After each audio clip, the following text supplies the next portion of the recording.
Hello students, आज हम BA part third का first paper western political thought या पाश्चात्य राजनीतिक चिंतन का विषय हम पिछली क्लास में पढ़ रहे थे।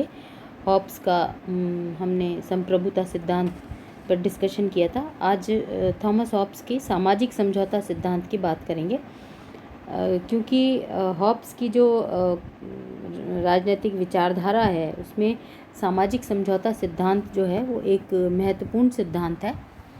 और इस सिद्धांत को लेकर के कुछ ऐसी चीज़ें भी हैं, जैसा कि मैंने पिछली क्लास में बताया था कि इंग्लैंड फ्रांस की जो राजनीतिक परिस्थितियां थी, वहाँ का जो राजनीतिक परिवेश था, वहाँ की जो राजनीतिक व्यवस्था थी, वहाँ कुछ अव्यवस्थाएं, गृह युद्ध की स्थिति है ना। इंग्लैंड में गृह युद्ध की स्थिति, इंग्लैंड के चार्ल्स प्रथम का जो सिर काटा गया और उसके बाद में राजतंत्र के स्थान पर गणतंत्र की स्थापना हुई, लेकिन फिर चार्ल्स सेकंड के शासन में फिर राजतंत्र की स्थापना हुई। तो इस तरह की कई सारी राजनीतिक घटनाएं आपको पढ़ने को मिलेंगी। तो उन राजनीतिक घटनाओं का जो निचोड़ निकला कि हॉब्स ने एक तो मानव स्वभाव का जो चित्रण किया है, उसके द्वारा ये है कि जो राजनीतिक समाज है उसका अध्ययन, उसका चिंतन और उसका प्रारंभ जो है वो मानव स्वभाव से ही होना चाहिए किसी भी राजनीतिक व्यवस्था में का। तो फिर उसके साथ साथ हॉब्स का मानना है कि जो मानव है वो प्राकृतिक रूप से स्वार्थी प्राणी है ना।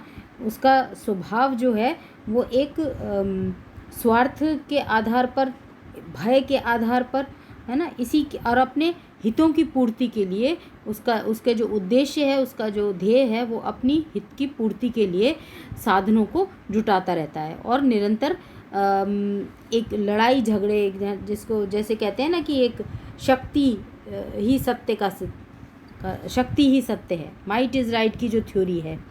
तो इस तरह की चीज़ें जो हैं हॉब्स के जो लेवायथन पुस्तक है उसमें भी ऐसी ही कुछ चीज़ें दी गई हैं, है ना, कि व्यक्ति जो है हमेशा उसका उद्देश्य है कि वो अपनी शक्ति को बढ़ाता रहे, अपनी शक्ति को आगे ले जाता रहे और उस शक्ति के आधार पर वो उसको क्रियाशील, उस शक्ति के आधार पर ही अपने आप को क्रियाशील बनाए रखे। तो इसलिए हॉब्स का मानना है कि मनुष्य जो है उसमें और दूसरे प्राणियों में कोई ज़्यादा अंतर नहीं है, ठीक है ना। फिर इसी के साथ साथ हॉब्स का मानना है कि जो मनुष्य है, जो व्यक्ति है, वो उसमें निस्वार्थ का गुण नहीं है, उसमें दया की भावना नहीं है, उसमें ऐसी कोई भावना नहीं है जिसके आधार पर वो दूसरों के लिए काम करे, जो जन कल्याण के लिए करे का, है ना, लोक भावना के लिए करे। ऐसी कोई प्रवृत्ति मनुष्य में हॉब्स को दिखाई नहीं देती। इसलिए हॉब्स कहता है कि जो राज्य की उत्पत्ति से पूर्व की जो अवस्था थी, जिसको हम आदिम समाज कहते हैं, जिसको हम प्राकृतिक अवस्था की बात करता है हॉब्स जिसके बारे में, तो उस समय मनुष्य की जो दशा थी, मनुष्य की जो स्थिति थी, वो इसी प्रकार की थी, है ना, कि वो पूर्णतः स्वार्थी, और क्योंकि वहाँ पर एक सत्ता का अभाव था, एक व्यवस्था का अभाव था, किसी भी प्रकार की कोई एक सिस्टम नहीं था। जो शक्तिशाली है बस उसी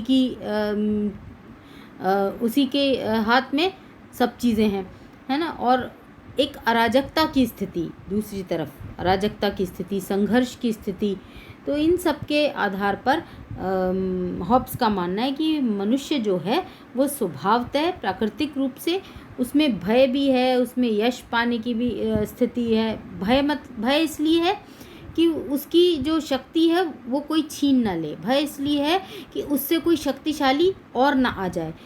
तो इसलिए हॉब्स की जो प्राकृतिक अवस्था है या हॉब्स का जो मानवीय स्वभाव है वो कहीं ना कहीं शक्ति सत्य के सिद्धांत पर आधारित है, या उसका जो चिंतन है उसमें माइट इज़ राइट की जो थ्योरी है वही सत्य है। और उसी के साथ साथ हॉब्स का मानना है कि प्राकृतिक अवस्था जो है वो किस उसका जो आधार है हॉब्स के इस चिंतन का, कोई इतिहास के आधार पर वो ये बात नहीं करता है, लेकिन उसका एक मानना है कि प्राकृतिक स्थिति में, प्राकृतिक अवस्था में मनुष्य की जो दशा है वो इसी प्रकार की ही होगी।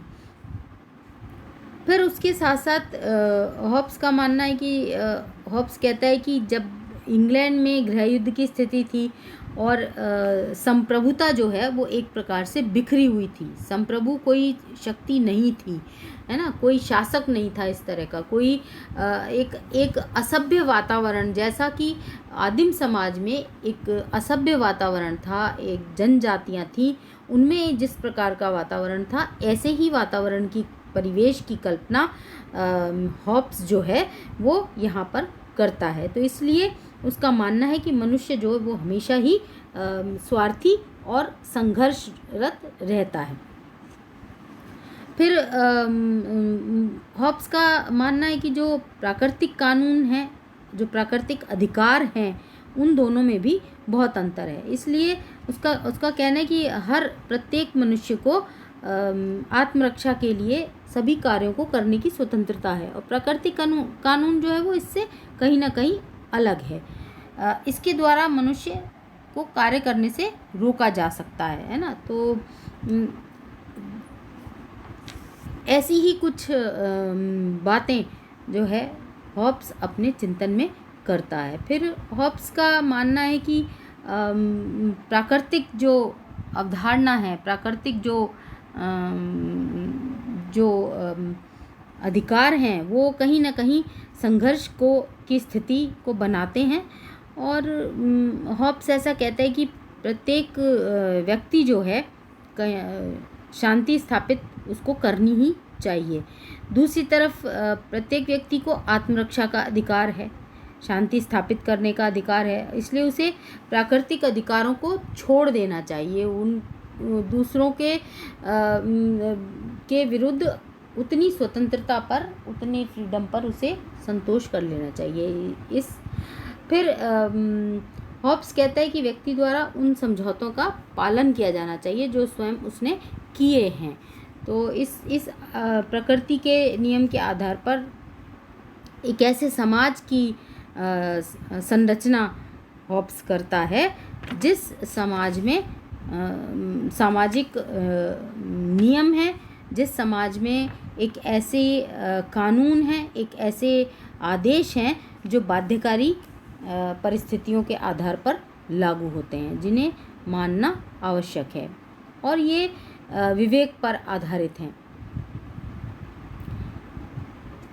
बाध्यकारी शक्ति के साथ साथ विवेक पर आधारित तो हैं, लेकिन इनका पालन जो है वो व्यक्ति की इच्छा पर कहीं ना कहीं निर्भर करता है। तो हॉब्स का जो प्राकृतिक अवस्था है और जो प्राकृतिक नियम जो उस समय विद्यमान थे, उसके आधार पर हॉब्स कहता है कि कई बार बाध्यकारी शक्ति के अभाव में व्यक्ति उनका पालन नहीं करता है। तो इसलिए कोई ऐसी एक बाध्यकारी शक्ति होनी आवश्यक है जो उन व्यक्तियों को आदेश या कानूनों को मानने के लिए बाध्य कर सके। तो एक ऐसी संस्था को बनाया जाना बहुत ही आवश्यक है। फिर हॉब्स का मानना है कि जो राज्य रूपी संस्था है वो एक ऐसी संस्था है जहाँ सभी व्यक्ति अपनी अपनी शक्ति को एक व्यक्ति को समर्पित करते हैं। तो ये एक प्रकार का एक अनुबंध है जिसके आधार पर राज्य की उत्पत्ति को वो स्वीकार करता है। फिर उसके साथ साथ हॉब्स का मानना है कि इसी पद्धति के आधार पर जो संघर्ष है उसको ख़त्म किया जा सकता है और उसी की जगह एकता की स्थापना, शांति की स्थापना की जा सकती है। संप्रभुता की जहाँ तक बात है, हॉब्स का मानना है क्योंकि राज्य का जो जन्म है, राज्य की जो उत्पत्ति है, हॉब्स का मानना है कि वो एक सामाजिक समझौते के आधार पर, आपसी समझौते के आधार पर हुआ है। और ये अनुबंध जो है जिसके आधार पर राज्य का जन्म हुआ है, ये एक कोई शासकीय समझौता नहीं है, ये केवल राज्य की उत्पत्ति के लिए एक समझौता किया गया है, जिसका उद्देश्य है सिद्धांतों के आधार पर शासक की शक्ति को मर्यादित करना। ठीक है, और उसी के साथ साथ जो हॉब्स की संप्रभुता है वो असीमित संप्रभुता की बात करता है, और क्योंकि संप्रभु की शक्ति जो है वो असीमित है और उसका पालन करना जनता का दायित्व है, इसलिए संप्रभु जो है वो कभी भी अवैधानिक नहीं हो सकता है, वो हमेशा ही वैधानिक होगा। कानून के स्रोत उसी से ही चलेंगे। इसी आधार पर संप्रभु अपनी शक्तियों का निर्वहन करेगा। फिर उसके साथ साथ हॉब्स का जो सामाजिक समझौता है उसके संबंध में हॉब्स का मानना है कि ये जो है वो कहीं ना कहीं एक हॉब्स का मानना है कि जो सिद्धांत है वो निरंकुश राजा का नहीं है, बल्कि एक निरंकुश राज्य का सिद्धांत है हॉब्स के अनुसार। इसी आधार पर हॉब्स जो है वो सामाजिक समझौते के आधार पर निरंकुश राजतंत्र का समर्थन करता है। Thank you.